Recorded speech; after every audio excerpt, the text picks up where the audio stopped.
Genesis chapter 15.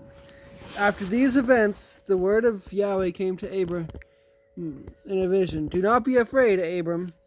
I am your shield. Your reward is exceedingly great. And Abram said, Master Yahweh, what would you give me, seeing I go childless, and the heir of my house is Eliezer of Damascus?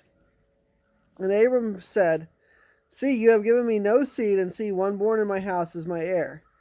And see, the word of Yahweh came to him, saying, This one is not your heir, but he who comes from your own body is your heir.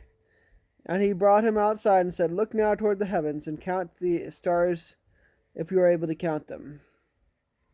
And he said to him, So are your seed. And he believed in Yahweh, and he reckoned it to him for righteousness. And he said to him, I am Yahweh, who brought you out of Ur-Kasdim, to give you this land to inherit it. And he said, Master Yahweh, whereby do I know that I possess it?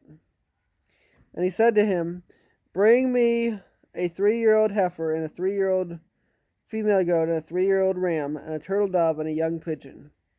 And he took all these to him, and cut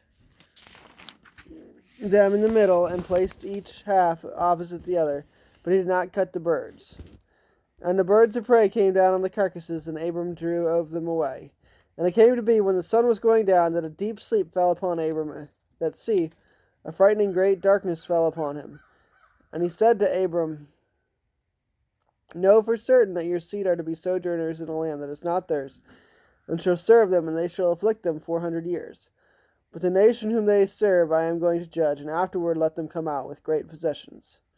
Now as for you, you are to go to your fathers in peace, and you are to be buried at a good old age.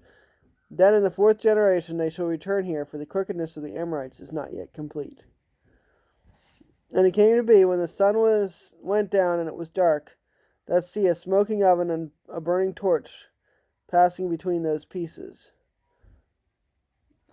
On the same day Yahweh made a covenant with Abram, saying, I have given this land to your seed, from the river of Mitzrayim to the great river, the river Euphrates, with the Canaanite and the Kenizzite and the Cadmonite and the Hittite and the Perizzite and the Raphaim and the Amorite and the Canaanite and the Girgashite and the Jebusite.